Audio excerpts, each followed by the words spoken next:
Humans love a simple story. First we learned to fly, then we reached orbit, then we walked on the moon. So the next step must be leaving the solar system. It sounds like a straight line, but space doesn't work like a straight line. Space is a staircase where every next step is not slightly harder, it's a different universe of difficulty. Because leaving the solar system isn't just going farther, it's breaking out of a gravitational kingdom that stretches so wide our brains don't even agree on where the border is. And the most important twist is this: we already kind of left it and we still didn't escape it. Let's explain what leaving the solar system even means. When people say leave the solar system, they usually mean three things. 1. Leaving the planets behind. 2. Leaving the sun's bubble of solar wind. 3. Leaving the sun's gravity entirely. These are not the same. You can pass the last planet and still be deep inside the sun's domain. You can cross into interstellar space and still be gravitationally trapped. The solar system is not just the 8 planets. The solar system is the sun's influence, and that influence stretches absurdly far. There's a region called the heliosphere, a bubble inflated by the solar wind. Far beyond Pluto, the solar wind weakens, slows, and eventually yields to the interstellar medium. Cross that boundary and you're in what many people call interstellar space, but even then, you are still falling under the sun's gravity. The true outer edge is closer to the far reaches of the Oort Cloud, a vast, distant halo of icy objects that may extend tens of thousands of astronomical units from the sun. So here's the uncomfortable reality. Leaving the solar system in the gravity-escaped sense is not a destination, it's a timescale. Voyager, the proof that far is still not far. We launched Voyager 1 in 1977. It has been traveling for decades, faster than almost anything we've ever sent outward for that long. It crossed the heliopause. It entered interstellar space in one definition of the word. And yet, Voyager is still nowhere near escaping the sun's gravity. Even more brutally, Voyager is still nowhere near another star.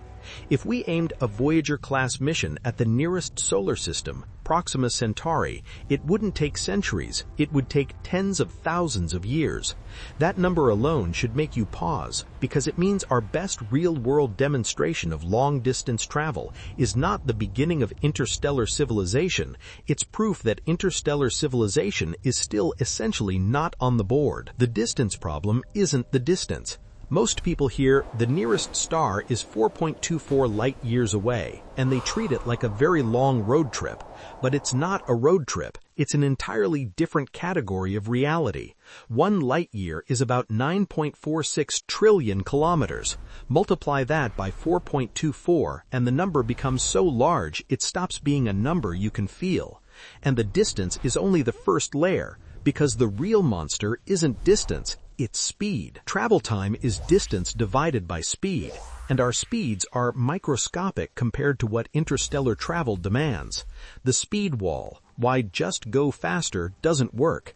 Let's say you want to reach another star in a human lifetime, 50 years. That sounds ambitious but imaginable.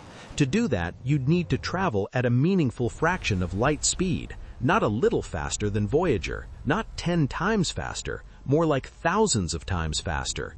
And that's where physics stops being inspiring and starts being cruel.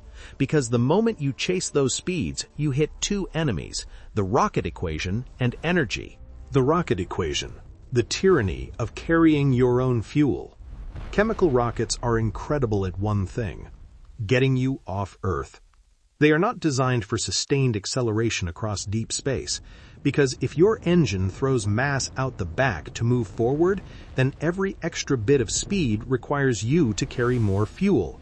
But carrying more fuel makes you heavier, which requires more fuel to push that fuel, which requires more fuel to push that fuel. This loops into a nightmare. It's why most rockets are basically fuel tanks with a small payload taped on top, and it's why chemical propulsion is not a path to the stars, not even close. Ion drives, efficient but not powerful enough. What about ion engines? They're fuel efficient, they can run for a long time, but their thrust is tiny. They're great for slowly reshaping orbits over months and years. They are not great for launching you into a new era of speed. They don't give you the kind of acceleration that turns decades into years. They turn years into more years. Nuclear propulsion. Powerful on paper, ugly in reality. Nuclear thermal propulsion is real in concept. Nuclear electric propulsion is real in concept. Both can outperform chemical propulsion for certain missions, but interstellar travel isn't certain missions. It's the harshest mission category imaginable. You'd need reactors that are compact, safe, long-lived, incredibly powerful, and reliable over decades. And even if you build that, you still face the bigger enemy. To leave the solar system quickly, you don't just need power, you need absurd power. The energy problem. Speed gets expensive fast. Here's the trick the universe plays on you. Energy scales with the square of velocity. Double your speed, you need 4 times the energy. 10 times your speed, you need 100 times the energy. Push into fractions of light speed and the energy demand becomes civilization-sized, not a big rocket-sized. Civilization-sized. As in, the output of entire nations for long periods dedicated to one ship. And that's just to speed up. Now add the part people forget. You also have to slow down. The braking problem. The hidden reason we don't go there. Getting fast is hard, but arriving is harder. Because if you fly to the outer solar system on a fast trajectory, you arrive moving too fast to stop. That's why New Horizons didn't orbit Pluto. It wasn't a failure, it was reality. To enter orbit, you need to shed speed, and shedding speed in space is expensive unless you have atmosphere to brake in. Pluto has almost no atmosphere. The Kuiper Belt has no air at all. So if you want orbit, you need fuel, which means you need mass, which means you need more fuel, and you're back in the rocket equation trap. The deeper you go, the more brutal braking becomes. That's why leaving the solar system isn't just a matter of endurance, it's a matter of math. The energy problem. The sun stops helping you.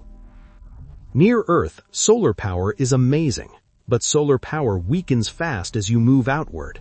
By the time you're far beyond the gas giants, sunlight is a thin, weak trickle. That's why deep space probes use RTGs, nuclear batteries.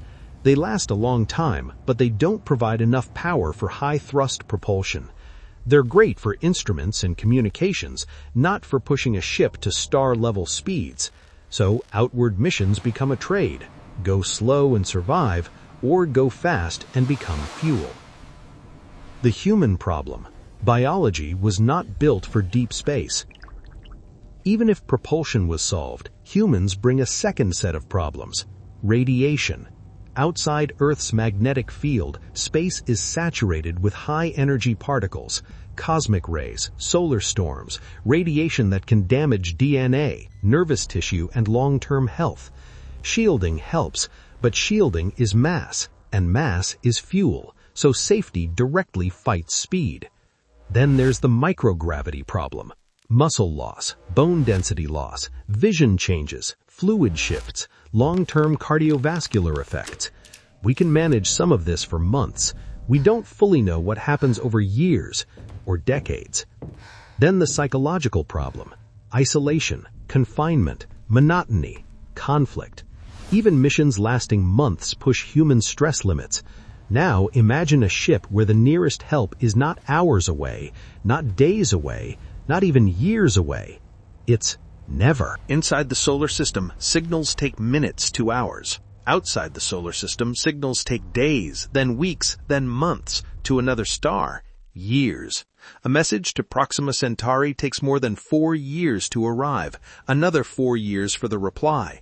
That kills real-time coordination. It kills support. It kills the idea of a connected interstellar society. Any crew that leaves becomes its own separate world, cut off from home by the speed of light itself. The economics problem nobody likes to say out loud. Even if you could build the ship, why? For science, robotic probes beat humans. Robots don't need air, don't need food, don't need mental health, don't need radiation protection at the same level. Robots can wait, and interstellar travel with our physics is mainly a waiting game.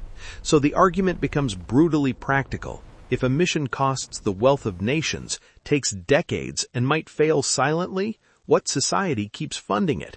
That's why we explore our solar system the way we do. Robots first, humans only where the travel time is survivable.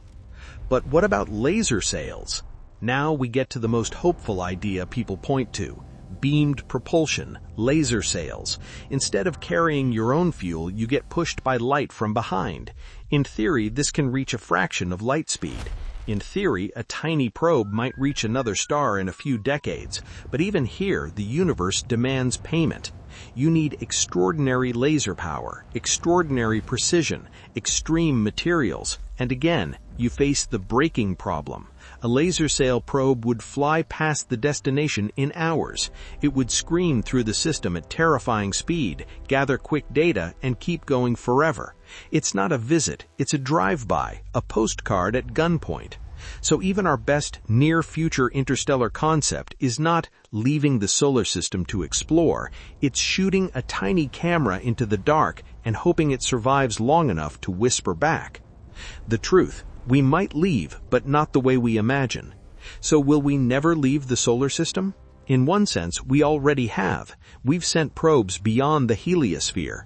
We've pushed machines into interstellar space. But the version of leaving people dream about, humans traveling out, building cities among stars, trading between systems, casually crossing the void, that version collides with physics, energy, biology, and time. Not one problem, all of them, at once. The real ending, the solar system, might be our forever home.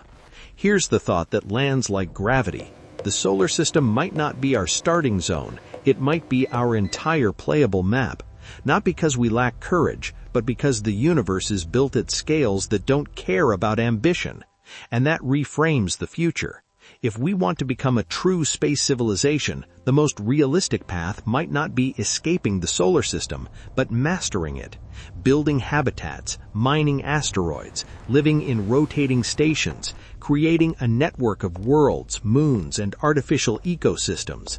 A civilization spread across the sun's domain, because the stars are too far to reach in any practical human way. Not yet. Maybe not ever. So here's the question. If humanity could permanently expand beyond Earth, would you choose A, a solar system civilization, habitats, stations, and settlements everywhere from Mercury to the Kuiper Belt, or B, one interstellar attempt, a single shot to another star, knowing it might be one way and might never return? Comment A or B. And if you want more videos like this, the future, the physics, and what we become beyond 2200, subscribe to Beyond 2200. Because the universe might not let us go far, but it will never stop giving us reasons to look up.